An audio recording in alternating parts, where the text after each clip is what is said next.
तो last class में हम लोगों ने देखो टोटल 2 थ्योरम सीखे थे। पहला ये थ्योरम सीखा था कि अगर किसी भी सर्कल की 2 कॉर्ड्स इक्वल हैं तो उन कॉर्ड्स की वजह से जो सेंटर पे एंगल बनेगा वो एंगल भी इक्वल होंगे। और एक सीखा था इसका कन्वर्स। कन्वर्स में हमने ये पढ़ा था कि अगर सेंटर पे बनने वाले एंगल्स इक्वल हैं, ठीक है, तो वो जो कॉर्ड है जिन्होंने उस पर्टिकुलर एंगल को क्रिएट किया है वो एंगल्स भी क्या होंगे, इक्वल, राइट। वो कॉर्ड्स भी क्या होंगी, इक्वल। तो 10.1 एक्सरसाइज के बाद एनसीईआरटी में ये टोटल आपके 2 थ्योरम्स थे, इन्हें हमने फिनिश किया। अब उसके बाद देखो शुरू होती है 10.2 एक्सरसाइज। 10.2 एक्सरसाइज में कहने को आप लोगों के पास क्या है, वो क्वेश्चंस हैं, बट रियलिटी में वो भी क्या है, आप लोगों के थ्योरम्स ही हैं। उन्हें सिर्फ क्वेश्चन का फॉर्म दिया हुआ है और कुछ नहीं, लेकिन है वो भी आपके थ्योरम्स ही हैं। तो पहले तो कई लोगों को ये दिक्कत होती है कि थ्योरम्स में मैडम हमें समझ ही नहीं आता है गिवन क्या है, टू प्रूव क्या है, कंस्ट्रक्शन क्या है, वो समझ नहीं आता है। तो देखो वो आपको अपने अंदर वो हैबिट डेवलप करनी पड़ेगी कि गिवन इंग्लिश स्टेटमेंट को देखकर आप वहाँ पर ये चीज़ एनालाइज कर सको कि अच्छा ये पार्ट इसमें गिवन है और ये वाला पार्ट इसमें टू प्रूव का है। दूसरी चीज़, रही बात कंस्ट्रक्शन की, तो कंस्ट्रक्शन बेसिकली देखो नीड पे डिपेंड करता है। उस क्वेश्चन को प्रूव करने के लिए इफ़ कंस्ट्रक्शन इज़ रिक्वायर्ड तो आपको करना पड़ेगा। वो हो सकता है ज्वाइन करना पड़े, हो सकता है कुछ परपेंडिकुलर ड्रॉप करना पड़े, व्हाटएवर। तो आपकी नीड पर है, आपकी सोच के ऊपर है। हो सकता है मैं जिस क्वेश्चन को कंस्ट्रक्शन करके जिस तरीके से कर रही हूँ, कोई दूसरा इंसान उसी सेम क्वेश्चन को अलग तरीके से करे, फिर तो वो डिपेंड करता है नीड पर, राइट। चलो अभी आगे बढ़ते हैं फिर क्वेश्चंस पे। पहले तो एक वर्ड यहाँ पे लिखा हुआ है रिकॉल।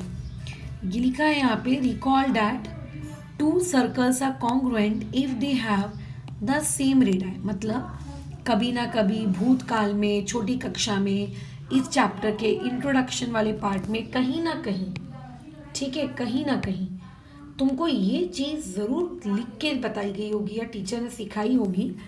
अगर आपको 2 सर्कल्स दिए जाएं तो आप उन 2 सर्कल्स को कॉन्ग्रुएंट, ठीक है, कैसे प्रूव करोगे, राइट, कैसे प्रूव करोगे। जैसे सर्कल्स चैप्टर अगर तुम अभी पढ़ रहे हो तो मैं तुमसे कम से कम ये तो एक्सपेक्ट करूँ ना कि इस लड़की को या इस लड़के ने ज़रूर ट्रायंगल्स चैप्टर में कॉन्ग्रुएंसी सीखी है।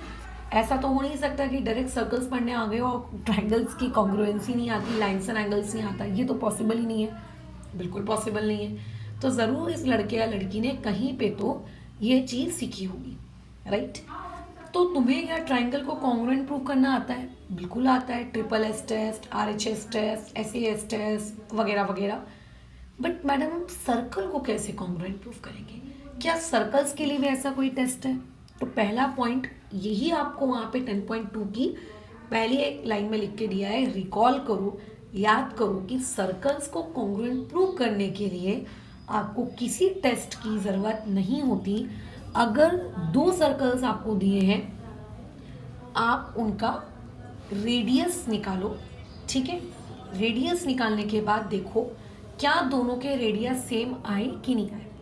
अगर दोनों के रेडियस सेम है तो उन्हें कॉन्ग्रुएंट बोल दो, खत्म। सोचो कितना अच्छा है, मस्त। तो ये जो पॉइंट है जिसको मैंने हाईलाइट किया है उसके ऊपर इम्पॉर्टेंट लिखा है। ये मैं इसीलिए हाईलाइट की हूँ, इम्पॉर्टेंट की हूँ कि कोई भी टीचर यहाँ से आपसे MCQ क्रिएट करवा सकती है कि 2 circles are congruent if they have dash, तो आपको लिखना पड़ेगा सेम रेडियस। या फिर यहाँ से आपसे कोई टीचर क्या क्रिएट करवा सकती है, ट्रू एंड फॉल्स क्रिएट करवा सकती हैं, राइट। तो आपको ये पता होना चाहिए। वो लिख देगी सेम रेडियस, तो आपको लिखना पड़ेगा ट्रू। फिर वहाँ लिख देगी same arc, same sector, same segment, तो सब बकवास। सेम रेडियस अगर है, ये वर्ड याद रखना, सेम रेडियस, तो सर्कल्स आर कॉन्ग्रुएंट। तो 2 सर्कल्स को कॉन्ग्रुएंट तभी बोलेंगे जब आप लोगों के पास उनके रेडियसेस कैसे हैं, दोनों के सेम।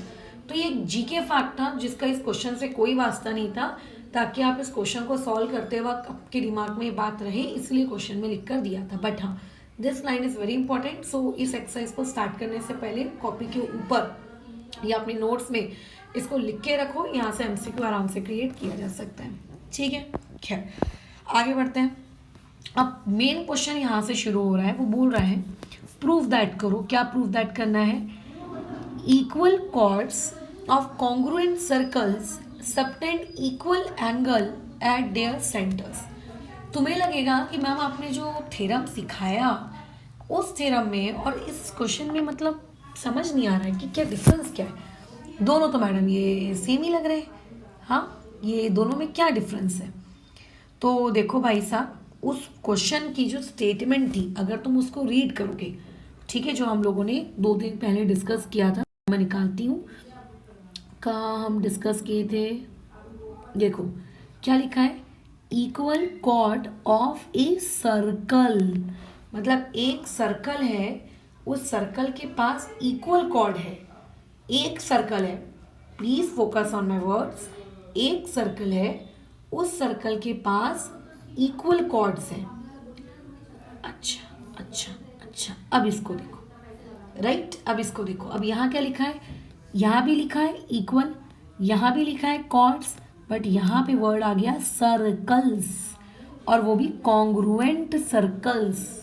इसका मतलब लास्ट टाइम हमने जो थ्योरम प्रूव किया था उसमें एक सर्कल ली थी, उसी एक सर्कल के अंदर 2 कॉर्ड्स हमने ड्रॉ कर ली थी, लेकिन इस बार क्योंकि सर्कल्स बोला है और वो भी कॉन्ग्रुएंट सर्कल्स। देखो अगर मैं कहूँगी कि मैं मोटी हूँ तो मैं किसी चीज़ को रेफरेंस में रख रही हूँगी ना, कि इस चीज़ को पतला कहते हैं, इससे कम वालों को और पतला कहते हैं, इस वालों को मोटा कहते हैं, इसको और मोटा कहते हैं।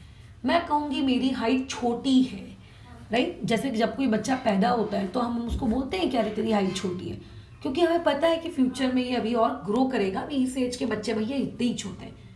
बट मान लेते हैं कोई 19 साल का हो गया और उसकी हाइट उतनी की उतनी ही रह गई, मान के चलो, तो अपन क्या कहेंगे, ये छोटा है, ये बौना है, क्योंकि हमारे दिमाग में कहीं ना कहीं ये रेफरेंस है कि अच्छा इतने लेवल तक को हम ऐसा नॉर्मल मानेंगे, इसके अबोव या इसके बिलो हम एबनॉर्मल मानेंगे, राइट।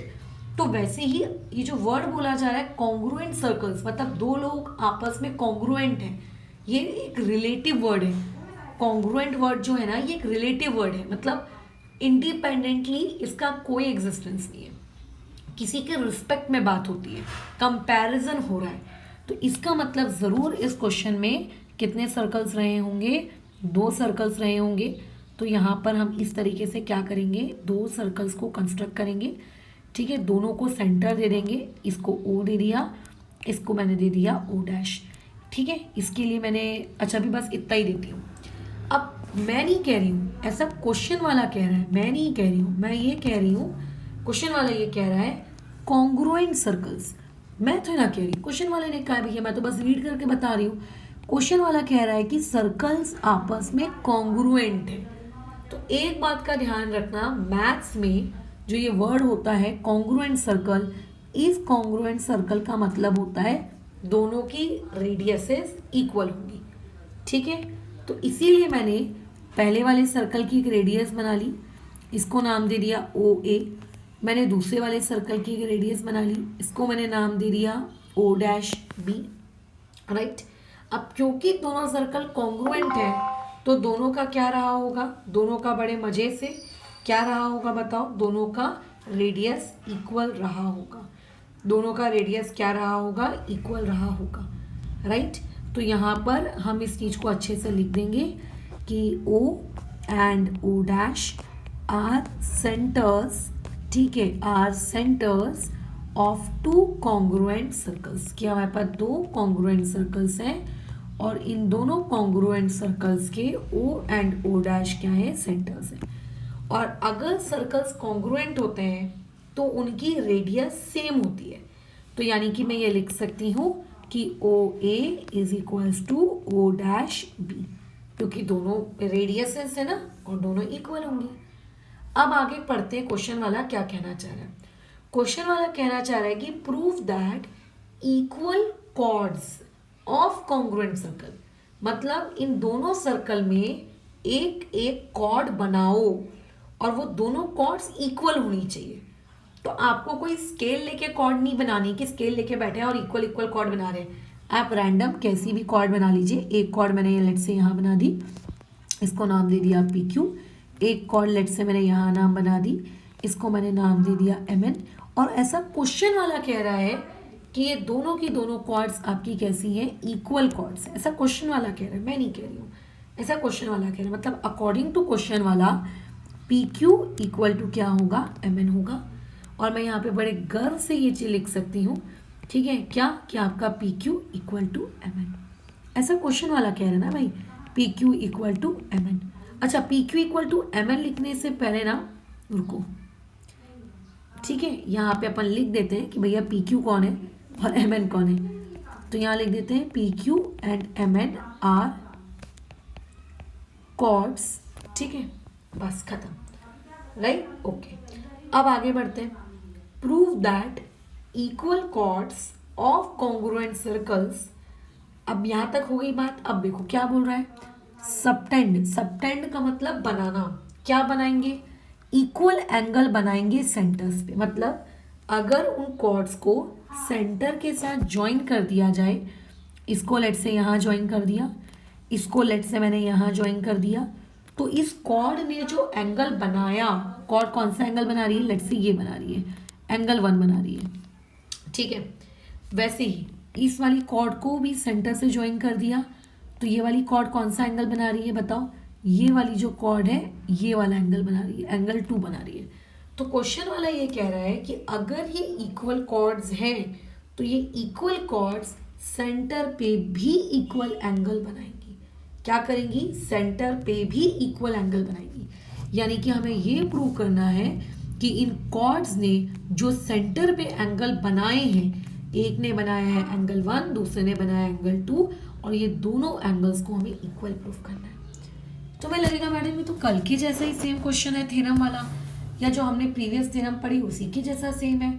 हाँ, ये उसी के जैसा सेम है। फर्क कितना है, वहां पे एक सर्कल था और उसी के अंदर हम दोनों कॉर्ड्स बना रहे थे, और यहाँ पे 2 अलग सर्कल्स ले रहे हैं और उसके अंदर हम इक्वल कॉर्ड्स बना रहे हैं, ठीक है।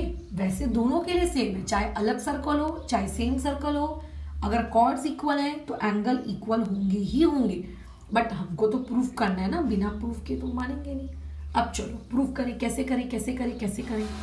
तो सबसे पहली चीज कॉन्ग्रुएंसी, हमारा रक्षक। 2 ट्रायंगल्स मुझे चाहिए कॉन्ग्रुएंसी लगाने के लिए। तो मान लेते हैं ये हो गया मेरा पहला ट्रायंगल, एक इस सर्कल का ले लिया मैंने पहला ट्रायंगल, एक इस सर्कल का ये मैंने ले लिया पहला ट्रायंगल, है ना, और एक ले लिया मैंने ये वाले सर्कल का दूसरा ट्रायंगल। अब मुझको इन दोनों को क्या करना है, कॉन्ग्रुएंट प्रूव करना है। क्या मैं कर सकती हूँ, बिल्कुल कर सकती हूँ, क्यों नहीं कर सकते, पढ़े लिखे हैं ना, ट्रायंगल पढ़ के आए, कॉन्ग्रुएंसी पढ़कर आए। तो पहले जिस भी ट्रायंगल को कॉन्ग्रुएंट प्रूव करना है हमेशा लिखा करो, कैसे कि in triangle P O Q and आप लोगों का triangle M O dash N, ऐसा लिखा करो, ठीक है। अब इनके बीच में आप कैसे कॉन्ग्रुएंसी लगाओगे, क्या लगाओगे, उसमें आपको अपनी बुद्धि से। अब देखो बहुत ही सिंपल भाषा में बताती हूँ। मैंने जब इंट्रोडक्शन पढ़ाया था सर्कल्स का, मैंने ये आपको बताया था कि देखो कभी भी सेंटर से लेकर अगर आप बाउंड्री तक की लाइन खींचते हो, अगर आप सेंटर से लेके बाउंड्री तक की लाइन खींचते हो तो उसको रेडियस कहते हैं। और एक सर्कल के अंदर आप बहुत सारी रेडियस बना सकते हो, ये मैंने बताया था। इसका मतलब ओ ए क्या है, रेडियस, ओ क्यू का क्या है, रेडियस, ओ पी क्या है, रेडियस। तो रेडियस ही तो हुई ना, क्योंकि सेंटर से बाउंड्री तक। अच्छा, अब कई महान आत्माओं को लगेगा मैडम पी क्यू भी रेडियस है। भैया पी क्यू कॉर्ड है, सेंटर थोड़ी ना उनके आपस में ज्वाइन है, पी और क्यू के सेंटर दिख रहेगा तुमको, बाउंड्री पर है, बट एक सेंटर होना चाहिए, एक बाउंड्री होनी चाहिए। पी क्यू में तो दोनों बाउंड्रीज है, so no P Q is not a radius. Similarly O dash B radius, O dash N radius, O dash M radius, बराबर। ऊपर से ये दोनों के दोनों सर्कल्स क्या है, कॉन्ग्रुएंट। ये दोनों के दोनों सर्कल्स क्या है, कॉन्ग्रुएंट। कॉन्ग्रुएंट मतलब दोनों की रेडियस क्या होंगी, इक्वल होंगी। ठीक है, radius of both of them, यहाँ पे लिख देती हूँ, radius of both of them will be equal. ठीक है, उनकी रेडियसेस क्या होंगी, इक्वल होंगी। उनकी रेडियसेस क्या होंगी, इक्वल होंगी। ठीक है, भले ही आप इनफाइनाइट बना लो, हर इनफाइनाइट रेडियस क्या होगी, इक्वल होगी। हर इनफाइनाइट रेडियस क्या होगी, इक्वल होगी। तो अब तो बहुत आसान हो गया यार ये सवाल सॉल्व करना, बहुत ही आसान।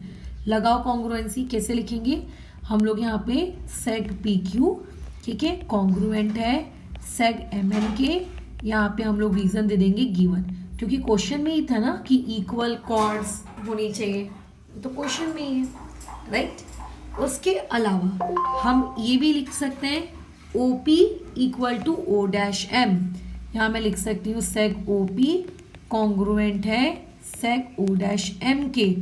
और इसका रीजन हम लोग क्या देंगे कि रेडियाई ऑफ कॉन्ग्रुएंट सर्कल्स, क्योंकि दोनों सर्कल्स कॉन्ग्रुएंट हैं। ओ पी पहले वाले सर्कल की रेडियस, ओ डैश एम दूसरे वाले सर्कल की रेडियस, इसीलिए दोनों क्या होंगी, आपस में इक्वल होंगी। सिमिलरली आप ये लिख सकते हो कि एक और सेग कौन है बोलो, ओ क्यू। यहाँ आप लिख सकते हो सेग ओ क्यू कॉन्ग्रुएंट होगी किसके, बाजू वाली के। बाजू वाली का दूसरा सेग कौन सा है, ओ डैश एन के, ओ डैश एन के। और इसका भी यही सेम रीजन दोगे, तो मैं सेम रीजन देना है इसीलिए इस तरीके से ब्रैकेट बना देती हूँ ताकि दोनों का सेम रीजन रहे। अच्छा नहीं, ब्रैकेट मत बनाना, तुम वापस से लीक जरूर लेना। तो इससे ये पता चलता है कि triangle P O Q congruent हुए किसके, triangle M dash O N के। और इसका टेस्ट है ट्रिपल एस टेस्ट, राइट। और अगर दो ट्रायंगल्स कॉन्ग्रुएंट है तो आप वहाँ पे सीपीसीटी लगा सकते हो, लगा लो सीपीसीटी। तीनों एंगल में लगाए क्या मैडम, नहीं, सिर्फ उतने में लगाओ जितने में ज़रूरत है, राइट, सिर्फ उतने में लगाओ। तो कितने में ज़रूरत है आपको, देखो आपको ज़रूरत है एंगल ओ की, तो आप सिर्फ उतने में लगाओ। तो आप लिख दो कि angle P O Q congruent है angle M O dash N के साथ। रीज़न इसका सीपीसीटी।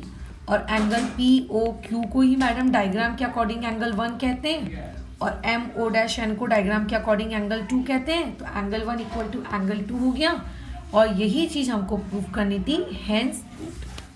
तो इससे क्या शिक्षा मिलती है कि एक सर्कल, उसके अंदर दो कॉर्ड्स, वो भी इक्वल, तो भी एंगल इक्वल होगा।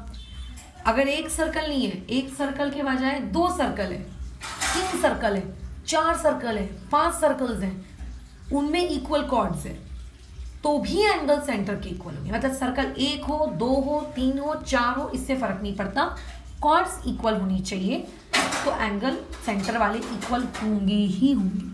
हाँ, लेकिन अगर आप 2 सर्कल लेते हो, 3 सर्कल लेते हो, 4 सर्कल लेते हो, तो एक कंडीशन फॉलो होनी चाहिए, और वो कंडीशन ये कि भाई सर्कल्स भी आपस में कॉन्ग्रुएंट वाले लेना। अगर एक छोटा सर्कल ले रहे हो, एक बड़ा सर्कल ले रहे हो, जैसे कि मैं बताती हूँ, रुको मैं समझा के देती हूँ, इस चीज़ को मैं थोड़ा डिटेल में समझा के देती हूँ, क्योंकि अगर मैं पेपर फ्रेम करूँगी ना, मैं कभी इस चीज़ का प्रूफ नहीं दूंगी मैं स्टूडेंट को। प्रूफ तो कोई भी रट्टा मार के लिख लेगा, इससे लॉजिक, इससे आपने क्या सीखा, आप वो चीज़ चेक करो एक स्टूडेंट की। तो मैं कैसे देती इस सवाल को, देखो मैं ऐसे देती, मैं एक सर्कल बना के देती आपको। जैसे ये हो गया मेरा एक सर्कल, इसका मैंने रेडियस ले लिया ओ, ठीक है, इसका मैंने ले लिया एम, और इसको मैंने ले लिया कितना सेंटीमीटर, 5 सेंटीमीटर ये। फिर मैंने एक दूसरा सर्कल ले लिया, ठीक है, यहाँ पे इसका मैंने सेंटर ले लिया आपका ओ डैश, ठीक है, इसको मैंने ज्वाइन कर दिया, इसको मैंने नाम दे दिया पी, और इसका मैंने रेडियस ले लिया आप लोगों के पास से कितना, 3 सेंटीमीटर, ठीक है, बराबर। अच्छा अब मैंने क्या किया, यहाँ पे कॉर्ड ली, ये कॉर्ड है मेरी ए बी, मैंने यहाँ पे भी एक कॉर्ड ली, ठीक है, ये कॉर्ड है मेरी पी क्यू।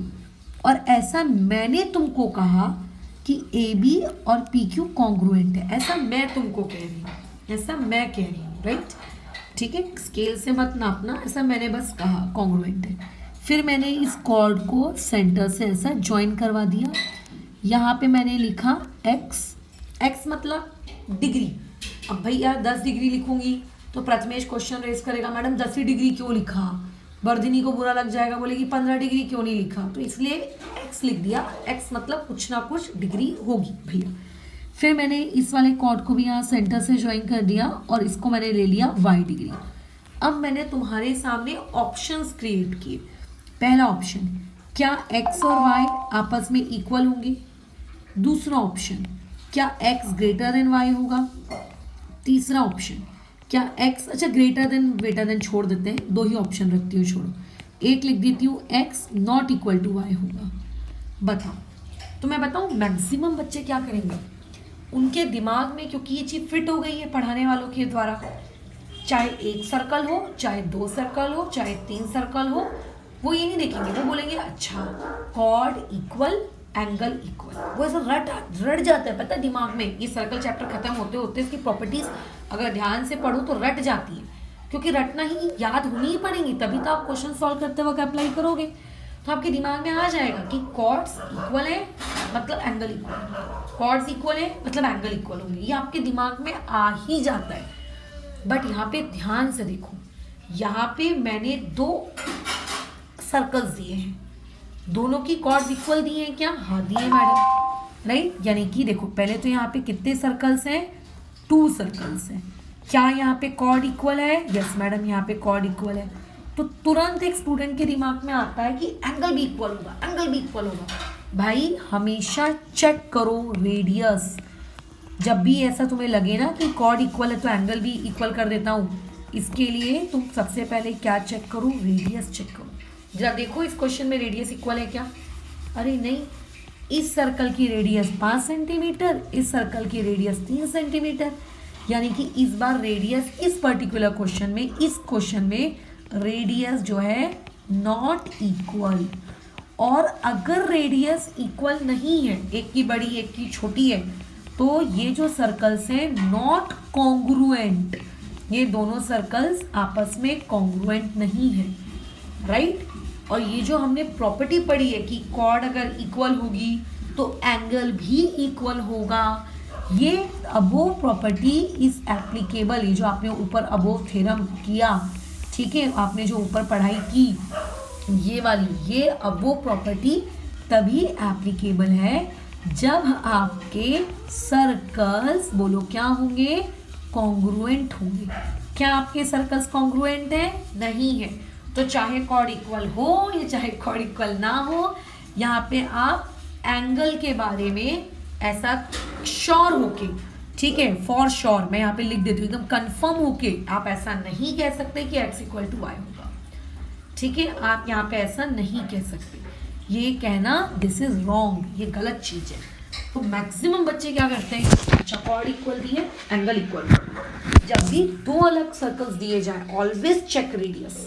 अगर रेडियस इक्वल है, कॉर्ड भी इक्वल है, तो एंगल भी इक्वल होगा।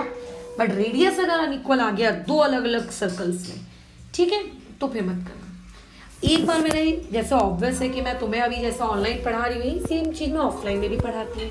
ऐसा तो नहीं कि ऑफलाइन वालों को कुछ अलग पढ़ाऊंगी और तुमको कुछ अलग पढ़ाऊंगी, ऐसा नहीं होता। ऑफलाइन भी अगर पढ़ाती बोर्ड के सामने खड़े होकर या प्रोजेक्टर पे, स्क्रीन प्रोजेक्ट होती, मैं अपना लिखती लैपटॉप पे, तो उस वक्त भी मैं यही सेम चीज़ें सिखाती। ऐसा नहीं कि ऑनलाइन में थोड़ा टीचिंग ग्रेड कम कर दिया, उसमें अपग्रेड कर देते हैं, ऐसा कोई नहीं करता। तो एक बार एक स्टूडेंट ने इसी चीज़ को सुनते हुए एक बार डाउट पूछ लिया कि एक सर्कल दिया है मैडम, ठीक है, इस सर्कल का आप बताइए, यहाँ पे ये कॉर्ड है, P for parrot, Q for queen, ये इक्वल है इस वाली कॉर्ड के। अब स्केल लेके मत नापने आ जाना कि इक्वल है कि नहीं है, भैया मान लो इक्वल है, MN ये सेंटर है, इससे मैंने इसको ज्वाइन कर दिया, इससे मैंने इसको ज्वाइन कर दिया, इससे मैंने इसको ज्वाइन कर दिया, इससे मैंने इसको ज्वाइन कर दिया। अब वो मेरे को पूछ रहा था कि ये वाला एंगल x और ये वाला एंगल y इक्वल होंगे कि नहीं होंगे। मैंने बोला होंगे, है ना। तो उसने बोला मैडम लेकिन इस बार तो रेडियस दीच नहीं है, तो आप कैसे बता रहे हो, जैसे पिछले केस में तो दिया था 5 सेंटीमीटर 3 सेंटीमीटर, इस बार तो रेडियस ही नहीं है। तो महान आत्माओं होता है ऐसा, कंफ्यूजन आता है एक स्टूडेंट के अंदर, तो उन सभी महान आत्माओं को मैं बता रही हूँ।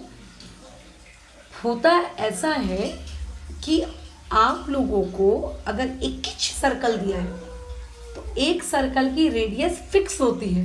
ये मैंने इंट्रोडक्टरी वीडियो में भी बताया है, एक सर्कल की रेडियस फिक्स होती है।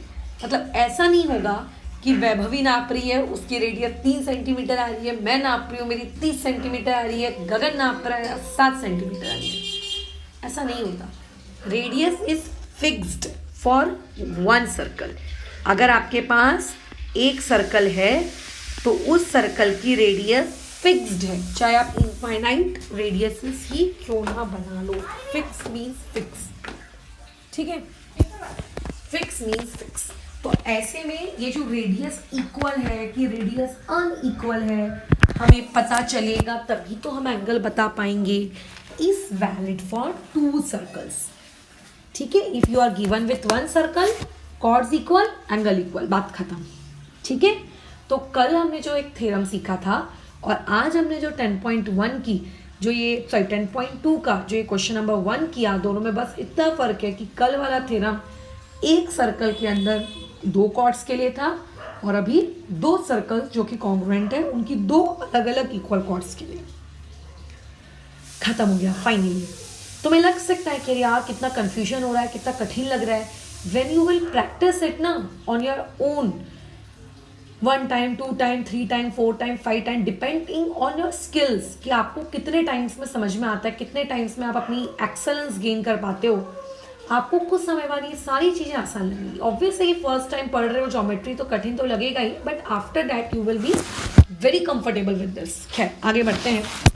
अब इसका जो क्वेश्चन नंबर 2 है, ये भी आपको मैंने जो कल थ्योरम पढ़ाया था ना उसका कन्वर्स पढ़ाया था, याद है? तो मैं निकालती हूँ कहाँ पढ़ाया था मैंने कन्वर्स, कहाँ गया, यहीं कहीं छुपा होगा। ये देखो, ये मेरी ड्राइंग स्किल्स पुअर से पुअर। खैर, कन्वर्स ऑफ कॉट थ्योरम ये रहा, है ना। ये देखो, ये मैंने पढ़ाया था उसी वाले थ्योरम का कन्वर्स। इसमें कन्वर्स इसे क्यों कहते हैं? क्योंकि इसमें आपको एंगल इक्वल दिया था और आपको कॉर्ड इक्वल प्रूव करनी थी। याद आया? एंगल इक्वल दिया था और कॉर्ड इक्वल प्रूव करनी थी, याद आया? हाँ। इसमें क्या था आपको देखो, पढ़ो यहाँ पे सर्कल बोला है। सर्कल मतलब एक ही सर्कल होगा और उसके अंदर 2 एंगल्स होंगे और उसी के अंदर 2 कॉर्ड्स भी होंगी। अब तुम 10.2 का क्वेश्चन नंबर 2 पढ़ो। इसमें देखो क्या बोला है, कॉन्ग्रुएंट सर्कल्स, मतलब इस क्वेश्चन में ज़रूर क्या है, 2 अलग अलग सर्कल्स हैं जैसा कि यहाँ वाले क्वेश्चन में थे, ठीक है। तो मेरे को क्योंकि डायग्राम दोबारा ना बनाना पड़े इसीलिए मैं इस डायग्राम को कॉपी कर लेती हूँ, रुको, ताकि मेरी मेहनत बचे। तो अभी हम 10.2 का क्वेश्चन नंबर 2 स्टार्ट कर रहे हैं, ठीक है। 10.2 क्वेश्चन नंबर 2, चलो देखते हैं क्या है भाई। बोला है इस क्वेश्चन में, ये बोल रहा है, 2 मिनट थोड़ा सा ये इरेज कर लेते हैं हमें, ठीक है। क्या बोल रहा है, पढ़ो क्वेश्चन में आ जाओ। क्या बोल रहा है, प्रूव दैट इफ़, देखो जहाँ पे इफ़ लिखा होता है ना, इफ़ के आगे की चीज़ों को गिवन कहा जाता है। इफ़ के आगे वाले पार्ट को गिवन कहा जाता है और जहाँ से देन शुरू हो जाता है, देन के आगे वाले पार्ट को टू प्रूव कहा जाता है, ठीक है। देन के आगे वाले पार्ट को टू प्रूव कहा जाता है। अब तुम खुद इस चीज़ को पढ़कर बताओ, देन के आगे क्या लिखा है, कॉर्ड्स आर इक्वल। देन के आगे क्या लिखा है, कॉर्ड्स आर इक्वल। देन के आगे क्या लिखा है, कॉर्ड्स आर इक्वल। मतलब 10.2 के क्वेश्चन नंबर 2 का जो टू प्रूव है वो टू प्रूव क्या है, 10.2 के क्वेश्चन नंबर 2 का टू प्रूव ये है मैडम कि दोनों सर्कल की कॉर्ड्स को इक्वल प्रूव करो। यानी कि पहले वाले सर्कल की कॉर्ड पी क्यू और दूसरे वाले सर्कल की कॉर्ड एम एन, इन दोनों को आप इक्वल प्रूव करो। पिछले वाले केस में वो पहले से इक्वल दी हुई थी, इस वाले केस में आपको इक्वल प्रूव करना है। डिफरेंस समझ में आ रहा है? अच्छा, समझ गए। अब गिवन क्या होगा, देखो ऑब्वियस है कि ऊपर वाले क्वेश्चन का कन्वर्स है ना, तो हमको गिवन चेंज कर देते हैं। गिवन में सबसे पहले सर्कल का आप एंटायर चैप्टर में कोई भी क्वेश्चन करें, आपको हमेशा सर्कल के क्वेश्चन में गिवन ये ज़रूर लिखना है कि भैया वहाँ कौन किसका सेंटर है, ये आपको ज़रूर लिखना है। सेंटर के बारे में इंफॉर्मेशन ज़रूर लिखनी है, ठीक है, ओके। अब देखो, अभी क्वेश्चन में हम पढ़ते हैं तो क्वेश्चन भले ही आप पढ़ो लेकिन इतना गिवन तो फिक्स रहेगा। डायग्राम क्योंकि मैंने चेंज नहीं किया है कि ओ एंड ओ डैश ये दोनों क्या हैं, O and O dash madam ये दोनों सेंटर्स हैं, है ना, ये तो फिक्स रहेगा। अच्छा, सर्कल भी इसको केस में कॉन्ग्रुएंट दिया हुआ है तो ये भी फिक्स रहेगा। पी क्यू और एम एन कॉर्ड्स हैं, ये भी फिक्स रहेगा। तो गिवन का जो पार्ट है कि O and O dash are centres और टू कॉन्ग्रुएंट सर्कल, तो रेडियसेस इक्वल होंगी, P Q M N chord है, इसमें कोई चेंज नहीं आएगा। हाँ, लेकिन यहाँ पे थोड़ा सा गिवन बदलेगा, हम उसको देखते हैं क्या बदल रहा है एक बार डायग्राम पढ़कर। चलो आ जाओ डायग्राम में, देखो क्या बोल रहा है। इफ के बाद जैसा कि मैंने बताया वो चीज गिवन कहलाती है। तो गिवन में क्या बोल रहा है, chords of congruent circle subtend equal angles, मतलब इस बार जो एंगल्स बन रहे हैं सेंटर पे वो आपको इक्वल दिए, ठीक है, बराबर। यानी कि इस बार आपके गिवन डेटा में ये चीज़ आपको दी है कि एंगल 1 इक्वल टू एंगल 2। पिछली बार आपको एंगल इक्वल प्रूफ करना था, इस बार आपको ऑलरेडी एंगल इक्वल दिया है। चलो शुरू करते हैं टू प्रूव करना। एज यूजुअल हम लोग कॉन्ग्रुएंसी के थ्रू जाएंगे। वी नीड 2 ट्रायंगल्स, तो मैं उनको शेड कर देती हूँ, ठीक है। एक हो गया ये आपका ब्लू ट्रायंगल, ठीक है, जिसको आपको प्रूव करना है, और एक ले लेते हैं हम ये पिंकी ट्रायंगल, राइट। ये पिंकी पिंकी वाला स्किन कलर, स्कूल्स में हम लोग यूजुअली जब छोटे थे स्केच पेन्स वगैरह यूज़ करते थे, एक स्किन कलर वाला भी कलर आता था, खैर आपका तो पता नहीं है, बट ये हो गए हमारे 2 ट्रायंगल्स। Right it down. तो इसमें प्रूफ शुरू करते हैं। क्या हो जाएगा, in triangle P O Q and triangle आपका M O dash N, done, okay. अब इन दोनों ट्रायंगल को कॉन्ग्रुएंट प्रूफ करना है। देखो कॉन्ग्रुएंसी प्रूफ करनी तुम्हें बहुत अच्छे से आती है, और अभी जैसे कि मैंने इस एक्सरसाइज का जो पहला क्वेश्चन पढ़ाया, उस पहले क्वेश्चन में मैंने आपको क्या बताया था कि ये भी रेडियस, ये भी रेडियस, ये भी रेडियस, ये भी रेडियस, और क्योंकि दोनों सर्कल आपस में कॉन्ग्रुएंट हैं तो दोनों की रेडियसेस भी कॉन्ग्रुएंट होंगी। बताया था कि नहीं बताया था, बताया था मैडम। तो यानी कि मैं ये ऐसा लिख सकती हूँ कि जो मेरा सेग ओ पी है, राइट, मैं ऐसा लिख सकती हूँ कि जो मेरा ये सेग ओ पी है वो ओ डैश एम के कॉन्ग्रुएंट है। इस क्वेश्चन में भी बिल्कुल लिख सकती हूँ, क्योंकि पहला क्वेश्चन दूसरा क्वेश्चन दोनों क्वेश्चन में कॉन्ग्रुएंट बोला है सर्कल को, तो लिख सकते हो। क्या मैं ऐसा लिख सकती हूँ O Q equal to O dash N, बिल्कुल लिख सकते हो। पहला सर्कल दूसरा सर्कल कॉन्ग्रुएंट बोला है मैडम, क्यों नहीं लिख सकते हो, लिखो, एकदम बिंदास लिखो। तो यहाँ पर मैं ऐसा कह देती हूँ कि ये जो है मेरे आपस में क्या है, इक्वल है ना, क्योंकि सर्कल कॉन्ग्रुएंट है, और अगर सर्कल कॉन्ग्रुएंट होते हैं तो रेडियसेस इक्वल होती हैं। बट इस बार मेरे पास ये नहीं लिखा है कि कॉर्ड इक्वल है।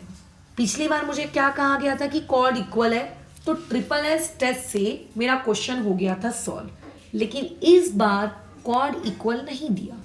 तो क्या दिक्कत है, कॉर्ड नहीं दी तो उसके बदले दिया है ना एंगल 1 इक्वल टू एंगल 2, इसके बदले ये दिया हुआ है, आप इसको यूज़ करो। मैंने बोला अरे वाह। तो इससे क्या शिक्षा मिलती है कि हम लोगों का triangle P O Q congruent हो चुका है triangle M O dash N के। इसका रीज़न कौन सा टेस्ट है, जरा डायग्राम को देखते हैं अच्छे से, तुम्हें खुद पता चल जाएगा।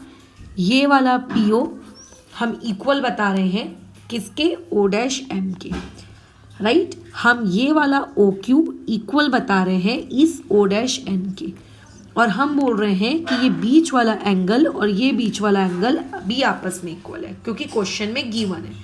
तो SAS टेस्ट से ये दोनों ट्रायंगल क्या हो गए, कॉन्ग्रुएंट। अब अगर ट्रायंगल कॉन्ग्रुएंट है तो तुम CPCT लगाओ, है ना। अब CPCT क्या बची हुई सारी लगा दें, नहीं, जितने की तुम लगा सकते हो, कोई गलत नहीं करेगा, बट जितने की नीड है उतना लगाओ ना। तो कितने की नीड है, देखो हमको सिर्फ इतना प्रूव करना है कि PQ और MN हो जाए, तो मैं यहाँ लिख देती हूँ सेग PQ कॉन्ग्रुएंट तो क्या हो जाएगा आप लोगों का सेग MN, ठीक है। और इसका रीज़न दे देती हूँ CPCT। फिर नेक्स्ट लाइन में इसको लिख देती हूँ कि भैया PQ और कोई नहीं बल्कि कॉर्ड PQ है, जो कि कॉन्ग्रुएंट है किसके, कॉड mn के, ठीक है। और यही हमको प्रूव करना सो दे हमारा 10.2 के ये क्वेश्चन हो गए फिनिश। Finally 10.2 finish. तो हम लोगों ने बहुत ही अच्छे से पहले इंट्रोडक्शन पढ़ा, 10.1 कंप्लीट किया, उसके बेसिस पे एक छोटा सा टेस्ट लिया, उसके करेक्शंस किए, फिर 10.2 से रिलेटेड थ्योरम्स पढ़े, फिर 10.2 से रिलेटेड हमने ये पर्टिकुलर एक्सरसाइज कंप्लीट कर ली, है ना। एक या दो क्वेश्चंस मैं और करवाती हूँ जो इस 10.2 से ही है लगभग रिलेटेड, एग्जैक्टली तो नहीं कहूँगी बट हाँ 10.2 तक अगर आप आ गए हो तो उस टाइप के एक या दो एक्स्ट्रा क्वेश्चंस आपको बनने चाहिए, ठीक है। फिर वो एक या दो टाइप के एक्स्ट्रा क्वेश्चंस करके हम लोगों का 10.2 को हम ठप्पा लगा सकते हैं क्लोज्ड। फिर उसके बाद हम मूव करेंगे 10.3 में, राइट। 10.3 में जब हम मूव करेंगे तो 10.3 में मूव करने के लिए आपको अगेन कुछ थ्योरम्स, कुछ रिजल्ट्स की नीड पड़ेगी, बहुत ज़्यादा पड़ेगी, ठीक है, वो बहुत ज़्यादा। फिर हम वो करेंगे, उससे रिलेटेड विभिन्न प्रकार के क्वेश्चंस हैं, विभिन्न प्रकार के क्वेश्चंस हैं उससे रिलेटेड। मतलब 10.3 में है कहने को वो दो छोटे से थ्योरम्स हैं बट उनसे variety of different questions frame किए जा सकते हैं, पता है, वैरायटी ऑफ डिफरेंट क्वेश्चंस। और स्कूल टीचर्स के लिए 10.3 उन लोगों का फेवरेट टॉपिक है, ठीक है। फेवरेट मतलब उन लोगों को अगर कोई क्वेश्चन देना है तो वो 10.3 से भर के देते हैं, लो पकड़ो पकड़ो पकड़ो, रखो रखो रखो, एकदम भर के सर्कल से दिया जाता है, ठीक है। तो हम लोगों की अभी जो नेक्स्ट क्लास होगी ऑब्वियस, इसके बाद मैंने जैसा कहा कि मैं कुछ एक्स्ट्रा क्वेश्चंस तुम लोगों को दूंगी, है ना, वो एक्स्ट्रा क्वेश्चंस तुम करोगे और उसको सिखाऊंगी, फिर उसके जैसे एक या दो तुमसे बनवाऊंगी ताकि पेपर में तुम बना सको, राइट, क्योंकि अलजेब्रा नहीं है, ज्योमेट्री है। फिर उसके बाद 10.3 के थ्योरम्स के साथ हम स्टार्ट करेंगे, राइट। अच्छा, फिर 10.3 के जो थ्योरम्स हैं उससे रिलेटेड जो थ्योरम्स हैं, जो कंसेप्ट्स एंड लॉजिक्स हैं, उसमें तुम देखना इतनी वैरायटी ऑफ क्वेश्चन तैयार हो जाएंगे, इतनी वैरायटी ऑफ क्वेश्चन तैयार हो जाएंगे कि तुम्हें मज़ा आ जाएगी, अरे वाह करके, ये तो अलजेब्रा जैसा लग रहा है। अच्छा 10.3 नहीं है, आई थिंक 10.4 है वो, हाँ सॉरी माय मिस्टेक, 10.4 से रिलेटेड हम थ्योरम्स करेंगे। मैडम मतलब कि आप 10.3 स्किप कराने वाले हो? नहीं, मैं 10.3 स्किप नहीं करवाऊंगी। 10.3 में एक थ्योरम है बट वो डिलीट हो गया है, उसको उसकी जो स्टेटमेंट है ना, आपको उसकी सिर्फ स्टेटमेंट याद रखनी है जो ट्रू और फॉल्स के लिए स्कूल में पूछी जा सकती है एमसीक्यू पेपर्स में, ठीक है। और उससे रिलेटेड एक कंस्ट्रक्शन है 10.3 में, राइट, वो मैं सिखाऊंगी। उसके बाद फिर हम 10.4 के थ्योरम्स वगैरह में मूव करेंगे और उससे विभिन्न वैरायटी के सवाल क्रिएट किए जा सकते हैं। सो अभी हमारा नया वीक जो शुरू होगा, इस वीक में हमारा टारगेट रहेगा कि 10.3 और 10.4 इसे अच्छे से फिनिश कर सकें along with all type of extra questions, ठीक है। Basically they are not extra, they are not beyond your syllabus. आप जो 10.4 के लिए जो थ्योरम सीखोगे, आप 10.4 की जो एनसीईआरटी एक्सरसाइज करोगे, उसी का ही थोड़ा सा अपग्रेडेड वर्जन रहेगा वो, थोड़ा सा। और ऐसा नहीं है कि स्कूलों में नहीं पूछा जाता, स्कूलों में टीचर्स के द्वारा पूछा जाता है, इवन बहुत अच्छे से पूछा जाता है, ठीक है। ये हमारा नेक्स्ट वीक का टारगेट रहेगा। फिर उसके बाद हम मूव करेंगे 10.5 में। 10.5 को तुम पसंद करोगे, थोड़ी सी कठिन है क्योंकि नया कुछ इंट्रोड्यूस होगा तुम्हारी लाइफ में, लेकिन अच्छा लगेगा, चेंज मिलेगा तुम्हें कुछ, राइट। चलो फिलहाल अभी इस क्लास को यहाँ रुकते हैं।